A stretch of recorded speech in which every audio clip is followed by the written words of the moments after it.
heartfelt and embarrassing stories about Brian tonight. But before I do that, I'd like to thank some people. First, I'd like to thank Carolyn and Milt Barnes for hosting this event. I know a ton of work went into putting this all together, and I appreciate all the effort that you put into it, and you've made this special day even more special. Next, I'd like to thank Seashols. Let's face it, you're the important person here today. So I'd like to thank you, Seashols, for loving my brother in the way that you do. You are just so smart, kind, gentle, creative, interesting. You've got moxie. You're wonderful. When Brian called and told me that you were engaged, he said, "I'm not really sure what she sees in me, but I'll take it." And I agree, Brian's a very lucky guy, but I also think family is very lucky to have you. So welcome to the Poppler team. I would have drafted you over LeBron James to the Poppler team.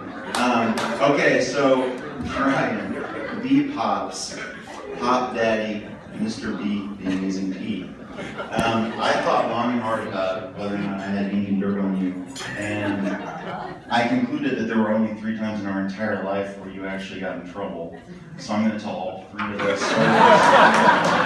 Alright, so the first one was Brian was about 3 or 4 years old, and our dad, sitting right here, just bought a new car. And Brian, being the very sweet kid that he was, decided he was going to wash the car for Dad. So we ran out there. He's just out of diapers. He hobbles over to the hose and he turns it on. He starts spraying the car down, but he didn't have a sponge. So what does this guy do? Well, he just picks a brick out of the garden and uses that instead, and he tore off maybe half the paint of our dad's car before he stopped. So that was the first time Brian, and I think the only time he ever got spanked in his entire life, unless you're not telling us something, Seashols.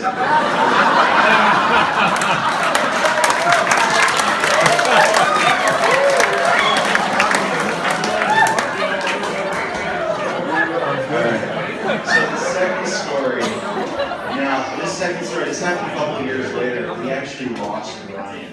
We couldn't find him anywhere. The only thing that we could find were his shoes sitting on the curb next to the street. And my mom was panicking. She thought he had been kidnapped. And everyone is outside on our block looking for Brian, calling his name. I did my own investigating, and I ended up finding Brian. He was hiding under our bed in our bedroom, and you know what he was doing? He was eating an entire bottle of Flintstone vitamins. You know, those vitamins that taste like candy? Well, his cheeks were ballooned up like a chipmunk, and he had eaten nearly the entire bottle before I found him. So unfortunately for Brian, that story ended with him taking doses of Epicac, the medicine that makes you throw up. And now we all know why Brian is taller and stronger than I am. He's been taking vitamins since he was 6 years old, like a little baby Lance Armstrong. Okay, the last story happened senior year of high school for Brian. And Brian and his friends went to this party, and some of the groomsmen, I think, know where I'm going with this.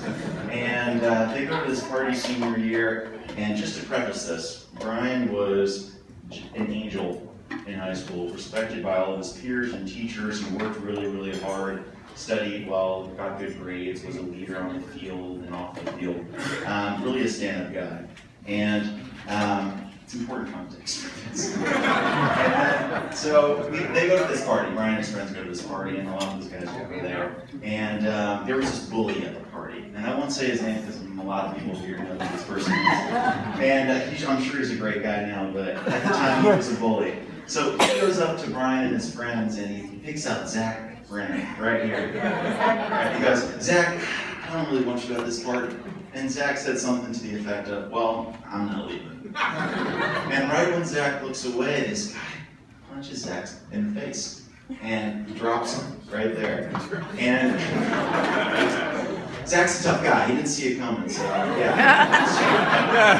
But Brian goes into full Papa Bear mode and counterattacks, and let's just say it ended that guy's night.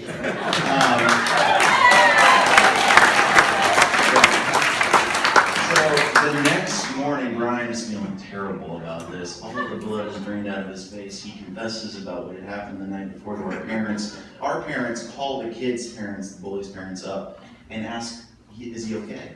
And they're like, oh, we didn't even hear about the fight. We're like, let's go talk to our son, we'll get back to you shortly. Brian gets a phone call an hour later from the bully, and he says, hey Brian, I just want to say I'm so sorry about you beating me up last night. And I just hope you'll forgive me, and that we can be friends someday.